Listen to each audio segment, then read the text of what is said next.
Good morning. My name is Margaret Koulibaritsis. On the first day of pre-K, I went up to Caroline Gramm on the playground and asked her to be my friend.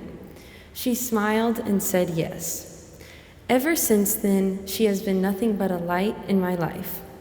She cares so much for everyone and notices even the little things.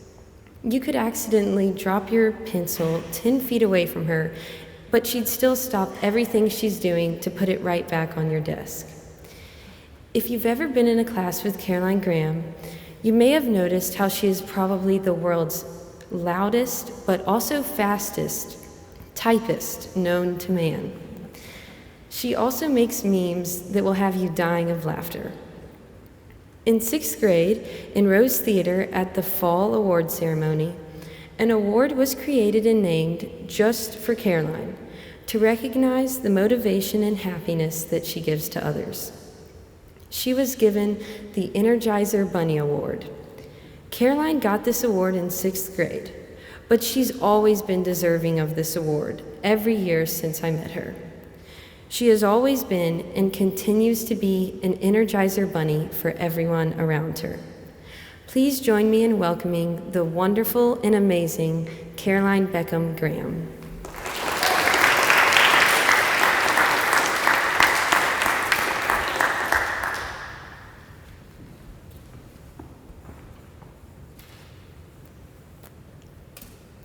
Every hour that you waste is an hour of your life. These are the wise words spoken to me by my grandfather in one of his daily lessons. Time is the only thing we've got, and every single hour in our short lives needs to be maximized. So don't waste a single minute doing things that are not productive. Having this wisdom imparted to me from a young age, I've tried to adopt my grandfather's attitude that time is something that should not be wasted.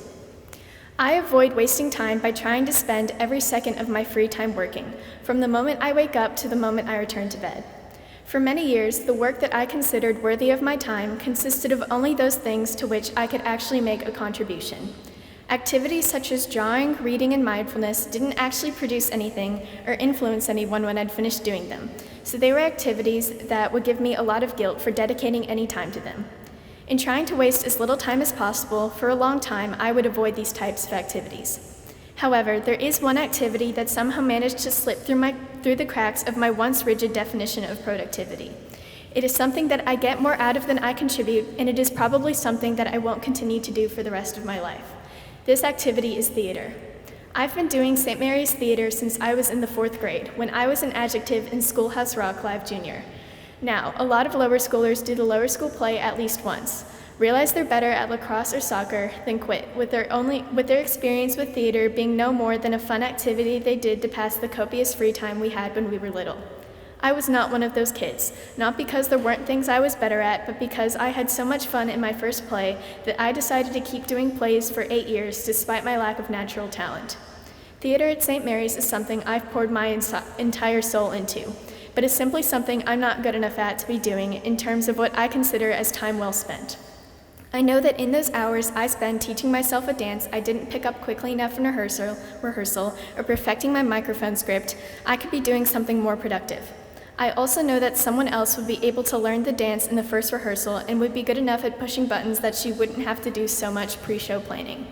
And so, for a long time, doing theater made me feel like I wasn't living up to my grandfather's standards of not wasting time. I used to think that if I didn't do theater, I could be a better student, a better runner, a better pianist, and I could spend more time doing only those things at which I had enough skill to make a significant contribution by doing them. These things are probably true, but I don't think simply not doing plays would be the solution. If I could make myself stop loving theater, then maybe I would be better at playing piano or running because I'd be more passionate about those things instead. But the truth is, you can't really force yourself to stop loving one thing and start loving something else. I can't force myself to become less passionate about theater, even if the only thing it has ever brought me is joy, and the only thing I've contributed to it is myself. I used to think that joy was not a good enough excuse to keep doing something you're not automatically good at.